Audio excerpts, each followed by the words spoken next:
All right, everybody. I'm out and about. Just a couple of updates for you. As you can see, not much is different on the chalkboard. I added a couple of things there, just a little bit more branches on the tree and a big X in that tree. So I'm on a trip to the local store, to my post office, and I've got mail. I've got a couple pieces of mail, and I have a story for you. I want to tell this story on the farm. These are common occurrences, okay? I'd like you guys, if you could, keep these kind of things in mind, because this is what we experience when it comes to these Bigfoot, when it comes to the Sasquatch. I know there's a lot of horror stories and a lot of horrible supposed encounters.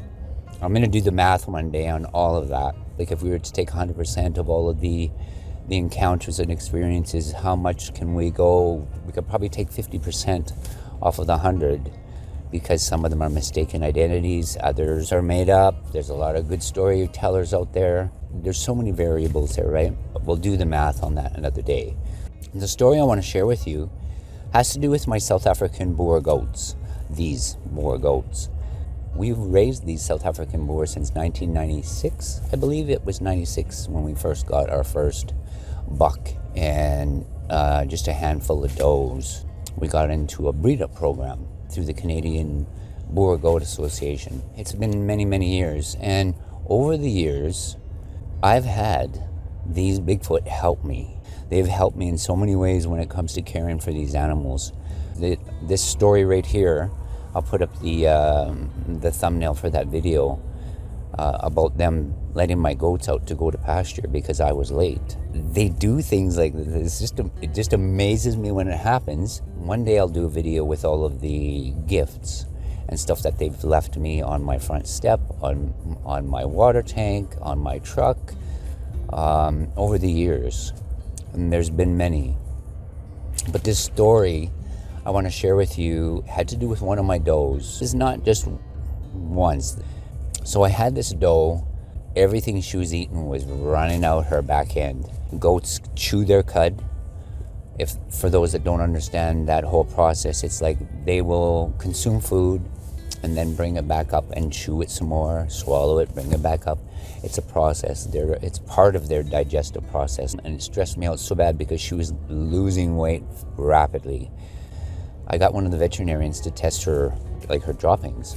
There was a coccidia parasite she picked up somewhere. None of the other does had it. None of the other animals were suffering from this coccidiosis, right? She said pretty much the only thing you can do is you can treat her for it, but usually they don't. These parasites create so much scarring within the intestinal walls that they don't survive. So I was at a loss, and I thought, well, she said you can buy these bolo tabs. There's an applicator, and you drench them, you put that down their throat basically, and pop the bolo tab into them, right? So I thought, okay, well, that was my next option, but that wasn't going to happen for a day or two because I would have to travel all the way into the city and purchase some of these bolo tabs. The next morning was summertime. It was probably beginning of August. I got up about 5:30, 6 o'clock to go check on her. I had her separated because she was ill. I get to her pen, her small pen that I had made for her, and her water tub.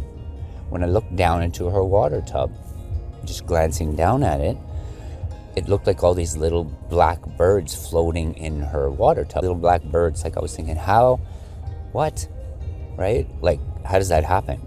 All in one water tub. I bent down and looked closer, and here, the whole tub was filled with burned pieces of wood. I looked up and I glanced at my doe, and her mouth's all black. She'd been chewing on these pieces of charcoal, this burnt wood. I'm gonna put up a picture because I kept one, and this I still have this. It's in my house. This was one of the pieces that was floating in her water tub. She's pigging out on this burnt charcoal, and I start researching the bolo tabs. Guess what? That's exactly what the bolo tabs are made of. Charcoal. Charcoal bolo tabs. It's the only way you can treat the coccidia parasite within your livestock. How did they know that? They basically filled my goat's water tub with pieces of burnt wood, knowing that was what she needed. It blew my mind. These are the things that they've done for me and that they are about. They're about healing and about helping and about teaching. All the books say a goat will only live to be about 15 years, 15, 16 years. And she was about 15 then, and she lived to be 19 after that.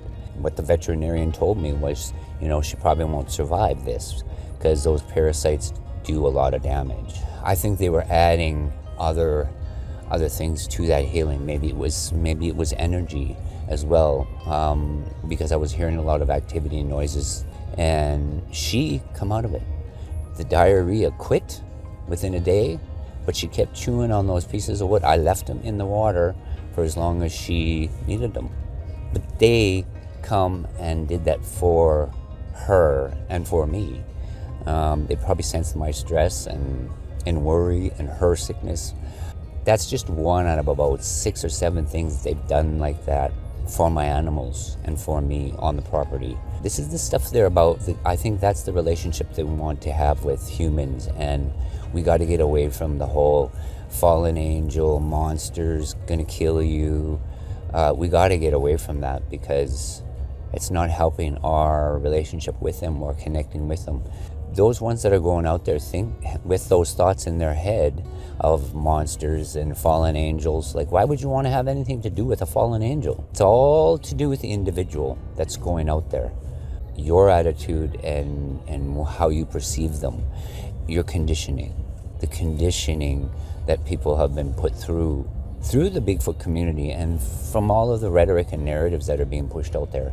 It's the conditioning, and if we can, we need to uncondition things like this with my animals and on our property, the things that they do. It's just wonderful things, caring things, and I think that's the relationship they want to have with us. Just something to keep in mind. I got 2 pieces of mail. I opened the one, and these pins, I love these pins. Somebody, maybe they got them made. We've got one from Virginia. Second one is from Arizona. Okay, but I have no name on the return address, so I'm thinking that whoever it was wanted to stay anonymous, possibly. But it did come from New York. All I have on there is a production officer from an independent artist. So independent artist. Both pins are going on my backpack. And if it is something you want to stay anonymous, I'm okay with that. Maybe just send me an email or something like that, or a message, and give me a name, or let me know, at least give me an idea of who it is. And the next one, the second one, another Arizona. Okay, hello Robert. I enjoy your channel and all your adventures. Please accept the Arizona pin to represent our beautiful state. I'm so sorry for your recent loss of your mom. She's with you, friend. Take care, be healthy and happy. Leah. Thank you, Leah. I have a sister that her and her husband winter down there every year. Like, they don't like the winters up here, so they, for the last few years, they go and they winter in Arizona. They love Arizona. It's 3 new pins to put on the backpack. Very exciting. I'll leave it there. I'm still not done my little trip out here. Just ask for your patience. Hang in there for me getting out onto location. I have a doe that's getting ready to have her baby, one of my South African boar does, and so I've been like up all night, throughout the night, checking, right, making sure I'm there when she's ready to have her baby, her little baby goat. So, but anyway, I'll sign off there. I'll leave things here. I just wanted to touch bases, let you know, give you a little bit of an update of what's happening on my end of things. Again, thank you for the members that have come on board, right? It all helps. It's a good thing. It's a good thing. I'm not in this for the money. It takes money to do this, right? I'm not in this for, the popularity and the money shot, and I don't see that at all. what I see is a story that needs to be told. And I think there's a part of the story of Sasquatch and Bigfoot that I have to tell that isn't being told. I'm speaking for them, and when I first started this is what I spoke to them about. That that's what I was going to do, right? Because there's a lot of negative narratives being pushed out there and false narratives, and it's constant. And it seems the more I speak about it, the more that other noise gets louder, right? I think there's a spiritual battle taking place. I'm boots on the ground, and I'm showing you everything as it's happening. See, the majority of them aren't boots on the ground. They're not boots on the ground, and they're just talking. But I'm showing you. I think that's something important to keep in mind, right? The difference in all of these things taking place. The motives behind why people are doing what they're doing. That's important.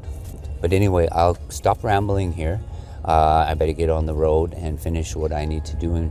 All right, everybody take care. Leah, thank you for the pin. Arizona, you're on my backpack. Actually twice, and one from Virginia. The anonymous person, thank you anyway. Thank you very much. And you're on the backpack as well. And we'll see you guys in the trees. Bye for now.